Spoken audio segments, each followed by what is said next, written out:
Hi, boys and girls. It's Mrs. Sorokas. This lesson is for Wednesday, May 6th, and we're here today to talk about a fun story called Tippy Toe Chick Go. I'm going to be reading that story with you in just a few minutes, but before we even begin to read it, I want you to think about what problem our main character has. In most narrative stories, the character has a little problem, and then throughout the story, we solve the problem. So today we're going to think about that before we even start reading. And then you're going to try to write down the problem, the steps that our characters take to try to solve the problem, and then the final solution.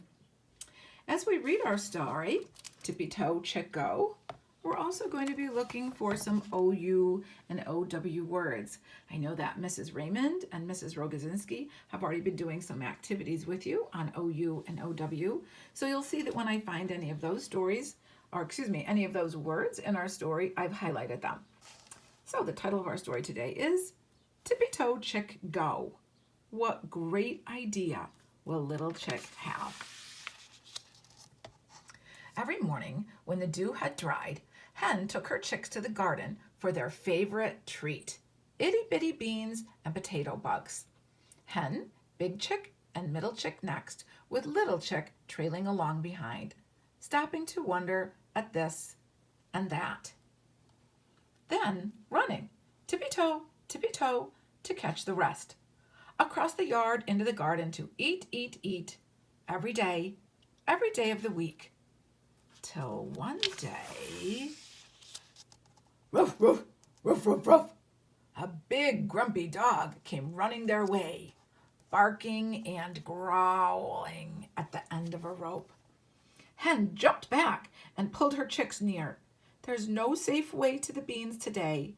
We'll just have to wait for chicken feed. All three chicks said black and frowned. We're hungry. You promised. We did our chores. Hen sighed, but we'll never get past a dog like that. Big Chick said, wait, I'll take care of this. He slowly took a step toward Dog. Now listen, he called. We won't hurt you. We're just going to the garden for an itty-bitty treat. Ruff, ruff, ruff, ruff. Dog disagreed, barking and pulling at the end of his rope. Big Chick ran to hide under Hen's safe wing. Middle Chick took a breath, then stepped toward Dog. I'm hungry, so you'd better stop it right now, or you'll be sorry when we get a hold of you. Ruff, ruff, ruff, ruff, ruff. Dog disagreed, barking and pulling at the end of his rope. Middle Chick ran to hide under Hen's safe wing. Let's go, said Hen. We'll really have to wait. Little Chick peeped. I want to try. Oh no, said Hen, as the other chicks laughed. You're much too small. Little Chick yelled, but I can run. And off she went, tippy-toe, as fast as she could, straight toward Dog. Hen screamed and grabbed her heart. Big Chick closed his eyes. Middle Chick shook. Little Chick ran, tippy-toe, without stopping to rest until she felt Dog's breath. Oh my gosh. Then Little Chick laughed and began to run again, tippy-toe, around the tree. Dog chased after her, tugging at his rope. Ruff, ruff, ruff, ruff, ruff, ruff. Tippy-toe, around the tree. Tippy-toe, ruff, ruff, ruff. Around and around, tippy-toe, till... Ruff, ruff, ruff, ruff, ruff. Yep. Dog's rope was wrapped all around the tree.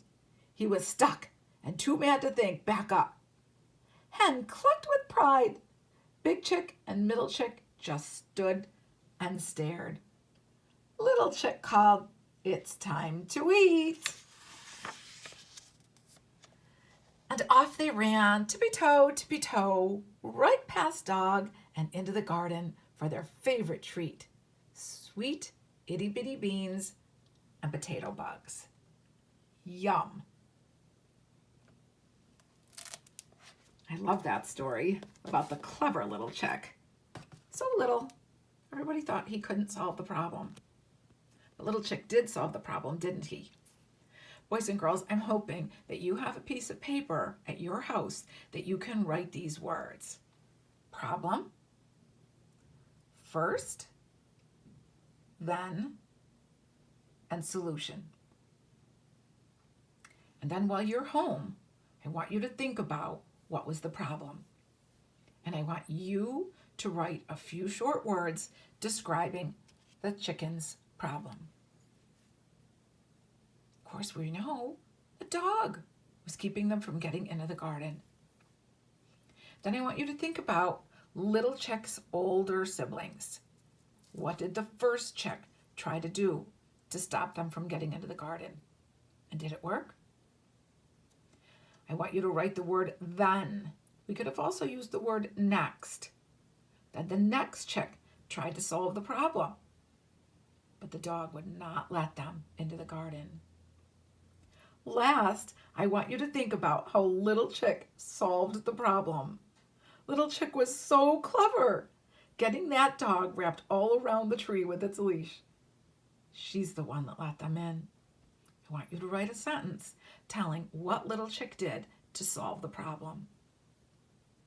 Throughout the week, from now on, whenever you read a story that has a beginning, middle, and end, the author has tried to give the character a problem, and we always read to find out how the character solves the problem. So keep that in mind in your reading and your writing as you're an author. And we'll see you again soon. Bye.